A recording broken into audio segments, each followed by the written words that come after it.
Infinite Warfare came out November 4th, 2016. Jesus, that was a long time ago. The game came out right after Black Ops 3, which was arguably some of the best Call of Duty Zombies has ever seen. This was Infinity Ward's making, which they're also known for making really good multiplayers and campaign experiences such as Modern Warfare, COD 4, Modern Warfare 3, Modern Warfare 2, Call of Duty Ghosts. These were all made from Infinity Ward. Each map in Infinite Warfare included a celebrity of some sort, such as David Hasselhoff, Kevin Smith, Pam Grier, Elvira. What I found cool was that these characters would be a main part of you doing the Easter eggs, such as Shouting Shuffle. You would report back to Pam Grier for all the steps in the Easter egg. They helped to make each map unique and different from all other zombie games, which is a big reason why I think this Zombies is underrated and may have caused people to not enjoy it. It was different, but it was a good type of different. It still had all the perks as candies instead of bottles, and their crew of players to play throughout the maps. In terms of lore, this is where I could see people disliking the game. Pretty much, Will Wyler, or what I like to call him, Willie, was a director. He made a deal with the devil to trap people in his own movies. He ended up trapping 4 kids and making them go through his movies. Who he trapped were AJ, a jock, Poindexter. I've never heard this name once. Who is the nerd, Sally the Valley Girl, and Andre the rapper. It just seems weird someone just trapping people in movies. However, this made for most people to be able to easily follow the lore behind zombies, these types of zombies. Speaking of the different maps, each movie or map took place in different time periods, such as Spacelands was taking place in the 80s, Raves was taking place in the 90s, Shouting Shuffle was in the 70s, and Attack of the Radioactive Thing was in the 60s, maybe the 50s. This made for another unique twist on the maps, which the characters having different voice lines, appearances, and different things around the map based off the time periods. I found this to be a nice touch. The bosses were just as unique as the main characters on the map. Aliens, Rat King, Giant Frog, Kevin Smith, Extinction, and the devil himself. Some of these fights were great. Attack of the Radioactive Thing boss, I enjoyed a lot. Alien boss, not so much my favorite. Kevin Smith was an easier fight. Upon beating every single Easter egg, you will unlock Director's Cut, which gave you all the perks starting the game, 25,000 points to start the game, all weapons being packed inside the magic wheel or the mystery box, double pack being instantly unlocked right away. And honestly, once you are able to get Director's Cut after beating all the bosses, including, you know, the devil himself, this feels more rewarding compared to Black Ops 3 just giving you an RK5 at the start of the game. Others might find this to be a little bit too strong, but it just, again, feels more rewarding. This opens up another can of worms in terms of speedrunning, for categories for people to run so they can speedrun maps a little bit faster. This also helped casual players who wanted to just relax and play zombies and not have to worry about taking an hour to set up the game. Another fact that I enjoyed, upon beating their Easter egg map, you were able to get a code to play as the main character in the map. For example, if you beat Zombies in Spaceland Easter egg, you could play as David Hasselhoff. Even more interesting was how you were able to play as them. There is a code you would have to input at the start of the game to play as the character. Actually, you would put in this code before the game even loaded in. So you would select Zombies in Spaceland. Before you hit start match, you would use left, right, left, up, down. Like you would put those arrow keys in, like you would type your arrows or like move your joystick if you're on controller, and it would show up like David Hasselhoff on the middle of your screen, and you were able to play as David Hasselhoff. I just found this to be another way of being unique, and they added different voice lines and like different animations. Again, it just added to the replayability. These maps had a beloved 4 different unique wonder weapons, which I think fit the theme for every map perfectly. Zombies in Spaceland, you had toy ray guns. Raven the Redwoods, you had strong crossbows. Shouting Shuffle, you had different fighting styles. On top of collecting wonder weapons such as getting tickets, you could do different things around the map with a bunch of side Easter eggs. This included the Ghost and Skulls side Easter eggs, which honestly, these Easter eggs on its own, they were on every single map, they were a crazy experience. And honestly, I love this. I love how there's almost like a side Easter egg, maybe even 2 side Easter eggs to most maps on top of the main Easter egg. Upon completing this, you would get a Perkaholic. This is just, again, added to the replay potential. You could do the main Easter egg, you could do this Easter egg, you could do both. It made it feel unique and fun. The weapons, in my opinion, however, did not feel too memorable. NV4, ERAD, Oni, K-Bar, Type 2, Karma, HVR, Mauler, Titan, Auger. They just didn't feel as memorable as such like the MP40 from Black Ops 1 or like the AN94 from Black Ops 2. You know, they didn't feel that staple. However, they did make different types of guns. The space guns, which did not shoot normal bullets, and some of these guns had unique things about them, such as the RPR Eva was an assault rifle and submachine gun mode where you switch between the two, very similar to the Ripper from Ghost. They also included different variants in the game as well, which I know a lot of people are not the biggest fan of variants in multiplayer or zombies, but it did not make the weapons crazy strong, not all of them crazy strong, and it felt like it was easy to obtain them as long as you played them. Zombies in Spaceland, this map nailed the amusement park feel perfectly. I enjoyed Hoff. I think he was a great fit for this map. I think the map itself was arguably one of Zombies' best maps of all time. I'm not even talking about Infinite Warfare, which was Infinite Warfare's best map. I'm talking about like it can compete with Origins, it can compete with, you know, Mob of the Dead, it can compete with Kino der Toten, it can compete with every map. I love the arcade machines, different areas around the amusement park with the traps being different rides. Ride you can actually ride and get tickets from, basketball, skee ball, arcade machines, water gun, horse race, and it made the map more enjoyable. Aesthetically, the map looked amazing, wonder weapons were fun to build. I did not feel tedious to build or even upgrade. I enjoyed the coins, which you could collect and get parts of the wonder weapon, as well as equipment to help you deal with the zombies such as sentry guns, the boombox. I enjoyed the 80s music that played throughout. I also enjoyed the amusement park announcements that really sold the feeling of you being inside of the amusement park. The flow of the map was great, with Pack-a-Punch being in the center of the map and everything else around it. I enjoyed the idea, arcane core as well, which was needed to build the wonder weapon, but you could also put on your weapons to deal more damage to them. Clowns were not my favorite. I feel like I would go down more to the clowns than I would the dogs. What did I not enjoy about Zombies in Spaceland? I felt the Easter egg in terms of the city comms could be a little bit RNG. You could get, there was 3 locations and there was a bunch of different locations around the map, and each time you place down the Steadicam, you would have to protect it, each time increasing more seconds for the longer you have to protect it for. However, some of these locations were really tough to hold, and some of these locations were really easy to hold. And normally it's not too hard, but the radio is like super squishy, and you would just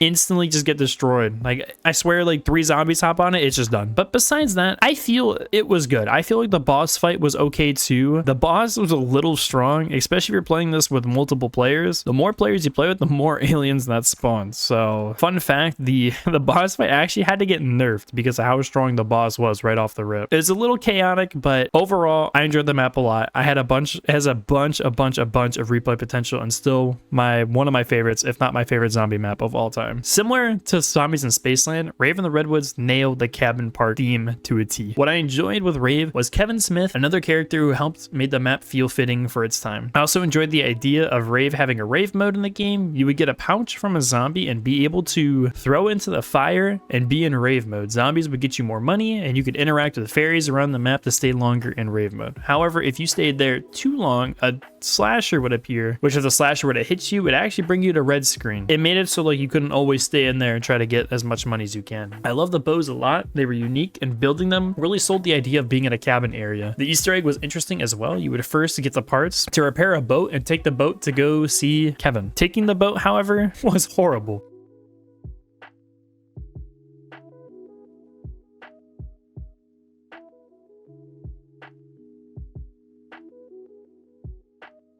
This compared to the Gorod Krovi dragon riding scene where you would go to Pack-a-Punch is just, it's just the difference between the two is just, it's crazy to me. But once you did, you can interact with him and you would refresh his memory of why he was there and what all happened. You would do this by going to different parts of the map to find a faded picture piece and bringing it to a campfire and having either to shoot off zombies' arms, legs, or heads depending on the area. But after you completed one of these, you would have to return back to Kevin and go back to do it again. With the boat being the boat, it did make this a bit annoying. After doing all this, you would interact with a button and Kevin Smith is just casually in the boat, and you'd ride it over to the island. Kevin will have a moment and turn into the boss. The boss will, again, as I mentioned, easy with a couple of different phases of filling up a certain area until a beacon lit up and shooting a lighted piece on him. You would shoot the lighted up piece on him. At phase 2, about 10 times skeletons will spawn and force you into a safe area, as the rest of the area will burn you alive. After fighting the skeletons, the second part will happen will just be the same as the first, just some blocked off areas to make it harder. It would repeat 3 times and eventually just killing the boss. Oh, and the quote-unquote dog rounds were Bigfoot or Sasquatch eyes. Upon upgrading the bows, you would require to go to different totem poles around the map to fill them up with zombies. It was a very simple process that was the same for each bow in a different totem pole location. This again sold the idea of being in a cabin. One weird thing, very weird. Maybe I don't know much about raves or what, but to get the bows, it would require you to pick up a hot dog into rave mode, throw a hot dog at a deer, and shoot the symbol after that. You would do it 3 different times to unlock the chains locking the bows up. I wish I could say I was making this up. And just casually a zombie right under the spawn, tied up on a spinning wheel. You can play a mini game and throw knives at him for money. Like I said, I don't know much about raves or what's going on during them, but it's just a wild experience now that I'm talking about it. Overall, I really enjoyed the map. Shouting Shuffle was a double-edged sword for me. It did not have the same replay potential as other maps. This is where the Easter eggs started to get just a bit too much for me and for most people. Besides the Easter egg, the Kung Fu styles, quote unquote, the 4 wonder weapons, were really unique and made the map feel the way it is with being in the city. I feel there was a lot of just tight and small spaces in the map, but the flow of it did seem nice. There were teleporters where you can go from one side of the map to the other, which made it feel less of a walking simulator. This map, like I said, felt like a New York City type map. This map was also the first map to have Deadeye Dewdrops, which is just Deadshot. You were able to find dominoes around the map, collected enough of them, you could get sentry guns, boom boxes, and other equipment similar to the coins in Spaceland. However, if you did not know about finding these small dominoes on a map like this, it's really difficult. There's a table that shows you dominoes that help you get the idea to try to find them. However, they're not easy to find, even if you do know. The songs around the map also help solve the time zone of the map, which 1970s music all throughout. The sewers has a nice way to get through the map quickly, going underground up to a different part of the map. I found this to be a nice touch, rather than making zombies map wider and longer, make them go down and actually help you traverse easier.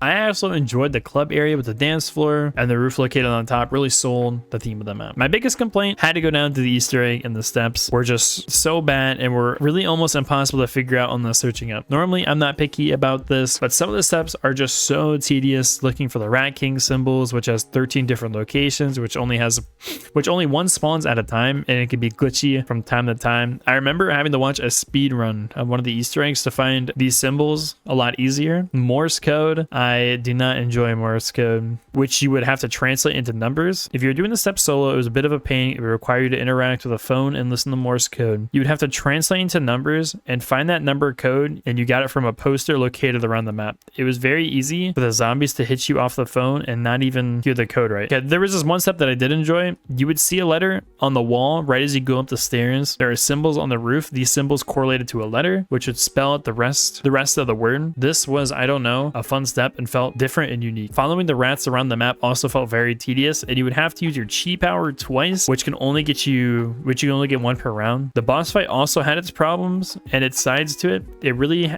had easy steps, and if you don't have a certain fate and fortune card, you are pretty much screwed in some steps. There are 3 different phases of killing the Rat King. One of them required you to stop the Rat King from killing zombies, but you could just run around in the other zombies and the step would end easy enough. There's an eye step similar to finding the Rat King symbols, but you would do it down in the sewer and just shoot all the ones in their small area. Lastly, the most annoying one was the acid pool ones, where you had to stand in acid and get kills to cleanse the acid. However, the zombies had to be in the acid with you, so the acid would damage you, the zombies would damage you, and there's just so many. You would have to do it in a quick session. If you don't, they would just reset, and it just made the step unbelievably bad. You were able to smash crates, however, around these sewers to get different perks if you were to go down, even with those perks. It just, like I said, felt very tedious. I think the map is the start of the Easter eggs just not doing so well. Attack of the Radioactive thing, I really don't even know where to begin with this map. This map was a very large and felt like a very running simulator length. There was a lot of doors, a lot of parts, a lot of steps, the Easter egg, a lot of parts of different buildables. It just felt very overwhelming. If you want to talk about one of the worst Easter eggs, in my opinion, in Call of Duty history, I would say this map takes the cake for it. You would have to build a zombie body, which has 6 parts, build a seismic wave generator, which had 3 parts, find 3 mirrors around the map, guessing computer codes, and having to repeat the code backwards while also not getting hit by the zombie at all would stop you from doing it.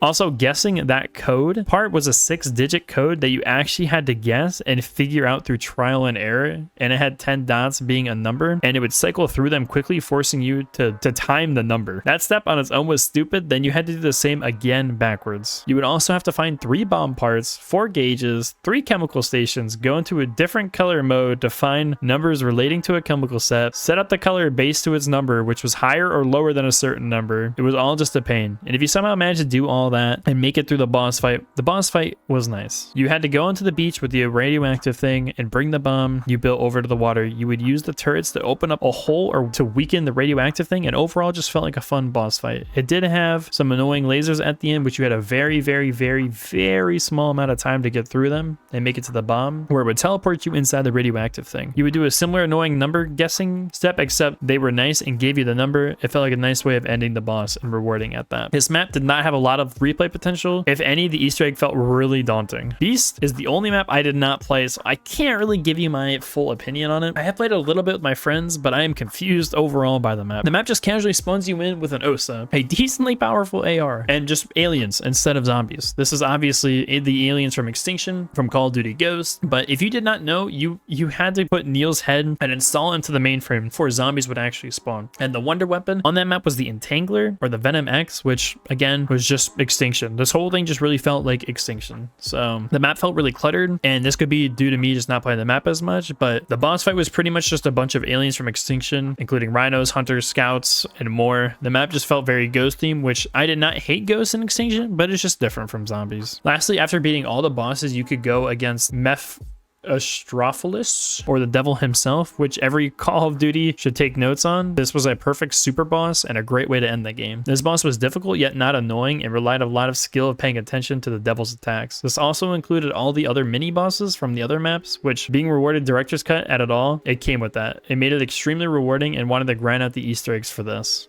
Overall, Infinite Warfare was again different from all the other Call of Duty zombies, or just Call of Duty in general. But I don't think it was a bad different. And honestly, with how bad these newer Call of Duties have been, I honestly think what would help save zombies, in my opinion, is another company such as like Infinity Ward, or just someone else that isn't really known for making zombies, just go ahead and do their take on it and do something like this. And just try to bring it back to some of the more classic style zombies that is a little different, such as like Infinite Warfare and the round base. And we already know what's going on with current zombies. But yeah, hope you all enjoyed. Sorry for the little bit of a longer video and the little bit of a break in between. This is my first time doing a video like this. So in terms of like the style and the editing and everything, I'll be going back to more custom zombies unless this video does really well. And I could do this for other games, other maps as well. But I do appreciate you all watching. Thank you so much. Hope you enjoyed. And if you did, make sure to subscribe and leave a comment down below. Have yourself a good one, everybody. We'll see ya.